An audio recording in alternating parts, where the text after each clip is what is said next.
আসলে জায়েদ খান কি সালমান খানকে কল দিয়েছিল কিনা এটা অডিয়েন্সরা গেস করে। এত এত মেয়ে ওনাকে ভালোবাসে, তো উনি যে শাকিব খান বিয়ে করে ফেলছে, দুইটা বিয়ে করে মেয়েদের মনে কষ্ট দিছে, সো জায়েদ খানের তো উচিত এটা ধরে রাখা। যেমন ইন্ডিয়াতে সালমান খান সে বিয়ে করে নাই, জায়েদ খানের সঙ্গে শো করেছেন এবং জায়েদ খান আপনার সামনে থেকে উনি একটা ফোন কলে সালমান খানকে ফোন দিয়েছিল। আসলে এটা অনেকেই অডিয়েন্সরা জানতে চায় যে আসলে কি উনি জায়েদ খান কি সালমান খানকে ফোন দিয়েছিল কিনা, এটা আপনার কাছ থেকে জানতে চাই। আসলে জায়েদ খান কি সালমান খানকে কল দিয়েছিল কিনা এটা অডিয়েন্সরা গেস করুক। আপনার ভিডিওটা যারা দেখবে তারা গেস করুক আসলে দিয়েছিল কিনা। এটা ধাঁধাই থাক জায়েদ খান আসলে সালমান খানের সাথে কথা বলেছিল কিনা। তবে জায়েদ খান ভালো মানুষ, উনিও ভদ্র মানুষ, বাট ওনাকে হ্যাঁ ঠিক আছে উনি একটু মানে কথাবার্তা বলে, একটু মজা করে, ফান করে। আসলে আমাদেরকে আনন্দ দেওয়ার জন্য তো ইন্ডাস্ট্রিতে কাউকে একজন লাগবে, বাট উনি মানুষ হিসেবে ভালো। কথা প্রসঙ্গে সবসময় একটা কথাই চলে আসে, জায়েদ খান বিয়ে করছে না কেন। এটা আপনার ক্ষেত্রেও চলে আসে, আপনার কথা উপকথনে অনেক সময় এই বিষয়টা না, বিয়ে কেন করবে? বিয়ে করলে তো এত মেয়েরা ওনাকে ভালোবাসবে না, কত মেয়ের মন ভেঙে যাবে। তো ওনার কি উচিত হবে এত মেয়ের মনে কষ্ট দেওয়া?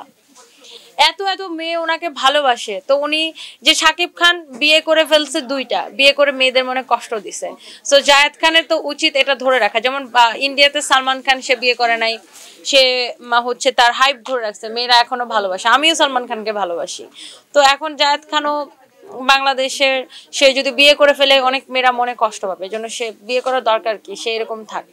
জায়েদ খান এখন আমি দেখলাম দুবাই শো করছে, মালয়েশিয়ায় শো করছে, বিভিন্ন দেশে, সে আমেরিকায় শো করে আসছে, লন্ডনে শো করতেছে, তার জন্য বরঞ্চ ভালো হচ্ছে। সো যারা ট্রল করতেছে তারা ওই ফেসবুক থেকে ওই 2-4 পয়সাই পাচ্ছে, জায়েদ খান কিন্তু জায়েদ খানের জায়গায় ঠিকই আছে। সো এইগুলা আসলে মানে আমার কথা হচ্ছে যে আমি মনে করি যে কেউ যদি তার জায়গায় কাজ করতে চায়, সে জাস্ট চোখকে বলবে তুমি দেখেও দেখো না, কানকে বলবে তুমি শুনেও শোনো না, জাস্ট তুমি তোমার লক্ষ্যে এগিয়ে যাও, দ্যাটস ইট।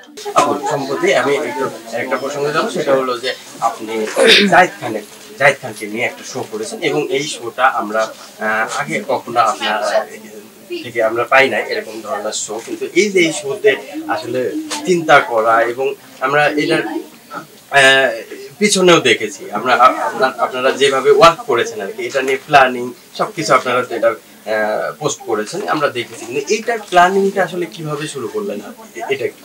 এইটার প্ল্যানিংটা আসলে সম্পূর্ণ ক্রেডিট স্টার গল্পের, কারণ ওনারা আমাকে আসলে এটার জন্য অ্যাপ্রোচ করে। ওনারা আসলে খুব ভাবতেছিল নাকি যেরকম একটা শো কাকে নিয়ে করা যায়, তো স্টার গল্পের যে উনি আমাকে বললো যে আপু অনলাইনে একমাত্র আপনাকে দেখলাম যে আপনি অনেক নিউট্রাল একজন মানুষ এবং খুব স্পষ্ট কথা বলেন, এবং আপনি আননেসেসারি কোনো মানুষকে পচান না, কোনো মানুষকে নিয়ে কোনো কথা বলেন না, সব সময় যে মানুষ আইসা কোনো ফালতু কথা বলে সেটার প্রতি উত্তর দেন।